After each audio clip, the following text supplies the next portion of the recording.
बोलिए श्री रामचंद्र भगवान की जय। Welcome to motivational club house of Nehanjali. आज हम आपको सुनाने जा रहे हैं रामायण की कथा। तो हम आपको बताएंगे रामायण क्या है, रामायण में क्या है, रामायण की कहानी जिसे हम कहेंगे कथा रामायण की। तो आइए आपको सुनाते हैं बहुत ही छोटे, बहुत ही कम शब्दों में रामायण। बोलिए श्री रामचंद्र भगवान की जय। रामायण हिंदुओं की एक पवित्र पुस्तक है। प्रत्येक हिंदू घर में रामायण बड़े चाव से पढ़ी जाती है। इसमें हम भगवान राम के चरित्र के बारे में पढ़ते हैं। भगवान राम महाराज दशरथ के पुत्र थे। दशरथ जी अयोध्या के राजा थे। राजा दशरथ के 3 रानियां थीं, कौशल्या, सुमित्रा और कैकेयी। बहुत दिनों तक राजा के कोई पुत्र नहीं हुआ। राजा को सदा चिंता लगी रहती थी। अंत में वशिष्ठ जी के कहने से राजा ने एक यज्ञ किया, जिसे पुत्रेष्टि यज्ञ कहते हैं। श्रृंगी ऋषि ने यह यज्ञ करवाया था। यज्ञ के बाद तीनों रानियों को खीर का प्रसाद दिया गया। कुछ समय के बाद तीनों रानियों के 4 लड़के हुए।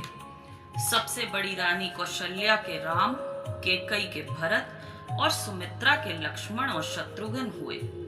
कुछ समय के बाद चारों भाई वशिष्ठ जी के पास विद्या पढ़ने गए। वशिष्ठ जी इनके राजगुरु थे और बड़े विद्वान थे।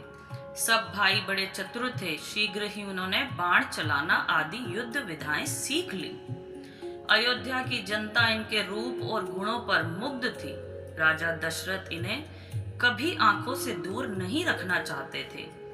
एक दिन विश्वामित्र नाम के एक ऋषि राजा दशरथ जी के पास आए। वे अपने समय के बड़े विद्वान और तपस्वी थे। कई राक्षस इनके यज्ञ में विघ्न डाला करते थे। जब इन्होंने भगवान राम तथा उनके भाइयों के बारे में सुना, तब ये दशरथ जी के पास गए। इन्होंने राजा से राक्षसों को मारने के लिए राम तथा लक्ष्मण को मांगा। राजा दशरथ ने पहले तो अपने पुत्रों को उनके साथ भेजना नहीं चाहा, फिर वशिष्ठ जी के समझाने पर वह भेजने के लिए तैयार हो गए। रास्ते में ऋषि ने राम तथा लक्ष्मण को 2 मंत्र सिखाए। इन मंत्रों के सीखने के बाद भी कभी थकते नहीं थे। ऋषि के आश्रम में जाते हुए इन्होंने ताड़का नाम की राक्षसी को मार डाला।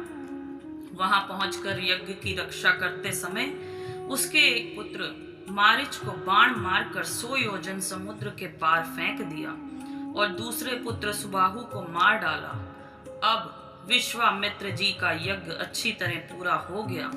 इसके बाद वो दोनों राजकुमारों को लेकर मिथिलापुरी पहुंचे। मिथिला के राजा जनक बड़े विद्वान तथा साधु पुरुष थे। इन्होंने अपनी पुत्री सीता का स्वयंवर रचा था। दूर दूर से राजा महाराजा स्वयंवर में आए। खूब धूमधाम हो रही थी। जब विश्वामित्र जी वहां पहुंचे, तब राजा ने उनका बड़ा स्वागत किया। राजा जनक के पास एक धनुष था। यह धनुष शिवजी जी का था। इसे कोई नहीं उठा सकता था, क्योंकि यह बड़ा भारी तथा कठोर था। राजा ने प्रतिज्ञा की थी कि जो कोई इस धनुष को तोड़ेगा, उसी के साथ सीता जी का ब्याह होगा। सब राजाओं ने बड़ी कोशिश की, किंतु कोई भी इसे नहीं तोड़ पाया। बाद में रामचंद्र जी ने बड़ी आसानी से इसे तोड़ दिया। धनुष के टूटने की आवाज सुनते ही वहां परशुराम जी आ गए। परशुराम जी क्षत्रियों के बड़े दुश्मन थे। इन्होंने कई राजाओं को मार डाला था। इनके आते ही सारी सभा में सन्नाटा छा गया। लक्ष्मण जी इनसे नहीं डरे और वाद विवाद करने लगे। अंत में रामचंद्र जी की सज्जनता से ये प्रसन्न हो गए और वापस चले गए। परशुराम जी के जाने के बाद सबने बहुत खुशी मनाई। राजा दशरथ बारात लेकर मिथिला गए। वहां चारों भाइयों का बड़ी धूमधाम से ब्याह हुआ। सीता जी का विवाह श्री रामचंद्र जी के साथ हुआ। जनक जी के तथा उनके भाई के 3 लड़कियां और थीं। इनके विवाह लक्ष्मण, भरत और शत्रुघ्न के साथ हुए। लक्ष्मण जी का विवाह उर्मिला के साथ, भरत जी मांडवी के साथ और शत्रु जी का श्रुति कीर्ति के साथ हुआ। विवाह के बाद राजा दशरथ सबके साथ अयोध्या लौट आए। अब वे बूढ़े हो चुके थे। वे रामचंद्र जी को राज्य कार्य देकर स्वयं तपस्या करना चाहते थे। गुरु वशिष्ठ जी के कहने से एक दिन, शुभ दिन निश्चित किया गया। सारी प्रजा को यह खबर मिली तो उनको बड़ी खुशी हुई। खूब खुशी मनाई जा रही थी। यह बात कैकेयी की दासी मंथरा को अच्छी नहीं लगी। वह भरत को राजा बनाना चाहती थी। वह दुखी होकर रानी कैकेयी के पास गई। रानी भी उस समय खुशी मना रही थी। मंथरा को दुखी देखकर पहले तो वह गुस्सा हुई। मंथरा ने बड़ी चालाकी से काम लिया। उसने रानी को उल्टी सीधी बातें सिखाई और उसे राजा दशरथ से 2 वरदान मांगने के लिए तैयार कर लिया। राजा दशरथ कैकेयी को बहुत प्यार करते थे, क्योंकि एक बार मुसीबत के समय उसने राजा की जान बचाई थी। वह बड़ी सुंदरी भी थी। जब उसके राजा की जान बचाई थी तब राजा ने उसे 2 वरदान देने का वचन दिया था। रानी ने यह मौका अच्छा देखा। उसने राजा से अपने वर मांगने का विचार किया। बड़ा भद्दा रूप बनाकर वह कोप भवन में सो गई। कुछ समय के बाद राजा उसके महल में आए। रानी को गुस्सा देखकर उन्हें बड़ा दुख हुआ। उन्होंने गुस्सा होने का कारण पूछा। अब रानी ने अपने दोनों वर मांगे। उसने कहा, श्री रामचंद्र जी को 14 वर्ष के लिए जंगल में भेजा जाए और भरत जी को अयोध्या का राजा बनाया जाए। राजा दशरथ को यह सुनकर बड़ा दुख हुआ। वे रामचंद्र जी को बहुत प्यार करते थे और उन्हें जंगल में नहीं भेजना चाहते थे। उन्होंने बहुत कोशिश की कि रामचंद्र जी को जंगल में ना भेजा जाए, किंतु कैकेयी नहीं मानी। राजा को अपनी बात सत्य करने के लिए दोनों वरदान देने पड़े, परंतु उन्हें बड़ा दुख हुआ। इसी से कुछ समय बाद वे प्रलोक सिधार गए थे। रामचंद्र जी माता पिता की आज्ञा मानते थे। वे शीघ्र ही वन जाने को तैयार हो गए। उनके साथ सीता तथा लक्ष्मण भी गए। जब रामचंद्र जी वन गए थे तब भरत जी अपने नाना के घर गए हुए थे। जब दशरथ जी की मृत्यु हुई थी उस समय उसके पास कोई पुत्र नहीं था। उन्होंने पुत्रों के वियोग में तड़प तड़प कर प्राण दिए थे। इस प्रकार श्रवण कुमार के माता पिता का शाप सच्चा हुआ था। रामचंद्र जी के जाने के बाद भरत जी को नाना के घर से बुलाया गया। दशरथ जी का शरीर कुछ समय के लिए वैज्ञानिक विधि से तेल में रखा गया था। भरत जी ने आकर उनकी दाह क्रिया की। उसके बाद भरत जी रामचंद्र जी को वापस लौटाने के लिए जंगल में गए। बहुत कहने पर भी रामचंद्र जी नहीं लौटे। अंत में भरत जी उनकी पादुकाएं ले आए और इन पादुकाओं को सिंहासन पर विराजित करके वह शासन कार्य करने लगे। कुछ समय के बाद रामचंद्र जी दंडकारण्य नामक वन में पहुंचे। वहां रावण की बहन शूर्पणखा उनके रूप पर रीझ गई। वह उनके साथ विवाह करना चाहती थी। रामचंद्र जी ने उसे लक्ष्मण के पास भेज दिया। लक्ष्मण जी को बड़ा गुस्सा आया। उन्होंने उसके नाक कान काट लिए। उसकी बड़ी भद्दी शक्ल हो गई। वह अपने भाई के पास गई। उसका भाई रावण बड़ा शक्तिशाली राक्षस था। वह लंका का राजा था। बहन की दशा देखकर उसे बड़ा गुस्सा आया और उसने बदला लेने का विचार किया।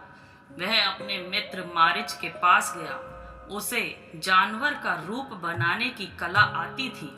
उसने अपने को एक सोने के हिरण के रूप में बदल लिया।